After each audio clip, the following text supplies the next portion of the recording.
In this position, the white rook is controlling the whole first rank, so we don't have to worry about any of these pawns promoting.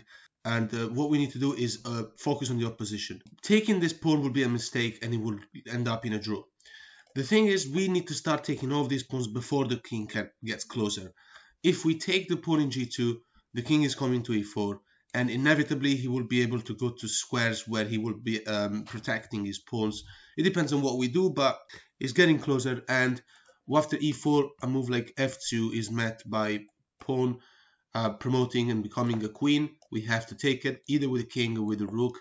It doesn't matter, because with that move, the black player has been able to get our king away. So if we take with the king, our king now is far away, and he can play king d3. And we have lost control over these squares where we used to be, and now the king is protecting the pawn, and this is a draw. There is no way for us to move the king unless we want to go backwards like this, and then the king is coming to d2, and we have to move the rook, and then the pawn will promote, and then we will have to sacrifice the rook. If we move the rook in this position, let's say rook to a1, basically the only move, then still the king is coming this way, and we don't have access to these squares because of the king and the pawn. Well, the rook here, the king can just move back, so it's still a draw. And now if you move the rook up, then black just promotes and you lose. So if you move the rook up with a check, the king moves and you're in trouble here. And if you move the rook away something, then this is promoting with check. Back at the position at the beginning, if we take here and the king moves and we go to f2, the pawn can promote, so this is now queen. And if we take with the rook this time, the king is coming this way, and now you can't stop the pawn from promoting, and you're gonna have to sacrifice the rook. Rook check, king moves, and after rook check again, king just moves to c3, and you're not going to be able to get the king close enough to the pawn to take it together with the rook.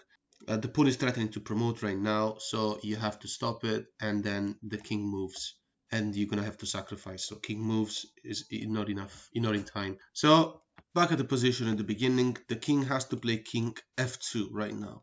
Let's remember that when we have a rook like this, right, and these pawns are not connected, they're all isolated. When we have a rook on the first rank, none of these pawns will ever be able to promote because the rook can just go back and forth. So after king f2, the goal is to focus on the opposition. The king moves to e4, and now we take this pawn. It's important not only because we take a pawn, because we got to start capturing pawns, but also because we block the king from having access to the pawns. King d4, best move, although it's still pointless. The idea is that if we play king d2 to go and grab the pawn, in fact, we cannot take with the rook, because then the pawn will promote. So the rook will have to keep an eye here on the first rank. If we play king d2, the king might try to go slowly on the other side, and after we take, then the pawn is getting closer to this pawn and is going to help to promote. The move now is rook to g1. We are wasting a tempo on purpose to see what the opponent king does, what way he goes. If he goes to c3, for example, then we play king to e3, and we are doing the opposition, and we're going to get very close to this pawn and take it. At the same time, we're also getting close to this pawn. King b2, black's idea of promoting now is met by king d2, and now we have double attack on c1, so they cannot promote because then we will take. And black tries to waste the tempo by king to b3, but we just play rook to c1. And now if the king moves, we can take with a check, then go back to the first rank and go back for the other pawn.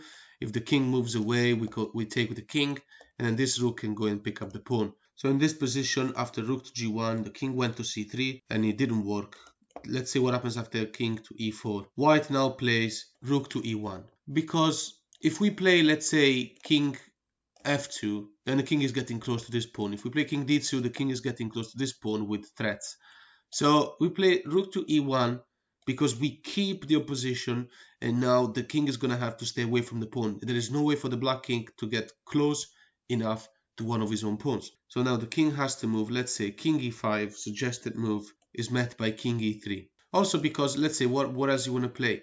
King f4, and now the king moves, and we're going to take this pawn, and the king has no access to this file because of the rook. So after king e5 and king e3, the reason why king e5 is suggested is because if we play king f2, the king will be checked, and then he will move on the side of one of his own pawns. so we are risking to losing control of the whole thing. And so we play king e3, and again the suggested move for black is king e6, even though now the situation is completely lost for black, because again a move like just moving on the side will allow the white player to go for the pawn and the rook to work as a barrier. So after king e6, white plays rook to g1. Let's try to understand. If we play king f3 now, the king is in check, but he does have access to running on the other side of one of the pawns. So for example, now the king moves and then we take the pawn, the king is getting closer, so we shouldn't play like that. So here the king goes to e6, and now we play the crucial move rook to g1, because if the king moves down here we have an opposition and then we can take the pawn. So king d5, king d2, and black resigns.